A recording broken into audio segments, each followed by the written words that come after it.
Gemini టీవీలో సరికొత్త serial అయితే ఇప్పుడు రాబోతుంది.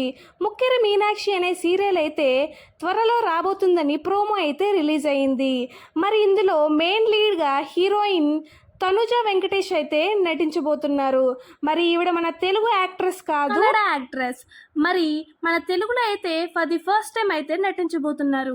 మరి ఈవిడ యాక్టింగ్ ఎలా ఉండబోతుంది, సీరియల్ హిట్ అవ్వబోతుందా ఫ్లాప్ అవ్వబోతుందా అనేది సీరియల్ స్టార్ట్ అయ్యాకే మనం మాట్లాడుకుందాం. కన్నడలో కొన్ని సీరియల్స్లో సినిమాస్లో కూడా ఆవిడ సైడ్ క్యారెక్టర్గా నటించారని అయితే వార్తలు అయితే వినిపిస్తున్నాయి. మరి హీరో సంగతికి వస్తే చందన్ గౌడ, ఇతను కూడా కన్నడ నటుడనే తెలుస్తుంది.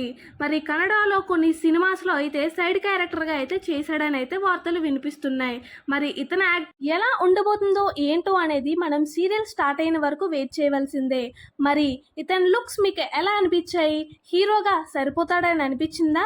మరి మీ ఒపీనియన్ ఏంటి అనేది కమెంట్ బాక్స్లో అయితే కమెంట్ చేయండి. ఈ సీరియల్లో ఇద్దరు హీరోయిన్లు ఉండబోతున్నారని వార్తలు అయితే వినిపిస్తున్నాయి.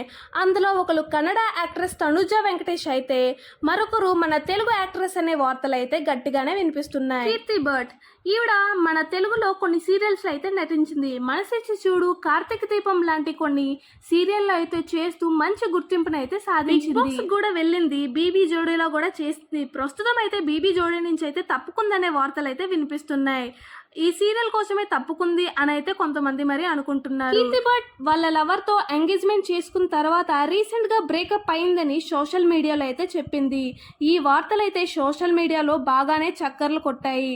మరి ఈ డెసిషన్ తర్వాత తన ఫ్యూచర్ ఎలా ఉండబోతుంది ఏంటి అనేది ఈ సీరియల్ మీద డిపెండ్ అయిందని చాలా మంది అయితే అనుకుంటున్నారు. ఈ సీరియల్ కానీ బాగా హిట్ అయితే ఫ్యూచర్ లో ఇంకా మంచి ఛాన్సెస్ వచ్చే అవకాశాలు ఉన్నాయని కూడా అనుకుంటున్నారు. మరి ఈ సీరియల్ హిట్ అవ్వాలని మనందరం కోరుకుందాం. మరెన్నో లేటెస్ట్ అప్డేట్స్ కోసం మన ఛానల్ని సబ్స్క్రైబ్ చేసుకోండి. ఈ వీడియోని లైక్ చేసి షేర్ చేయండి.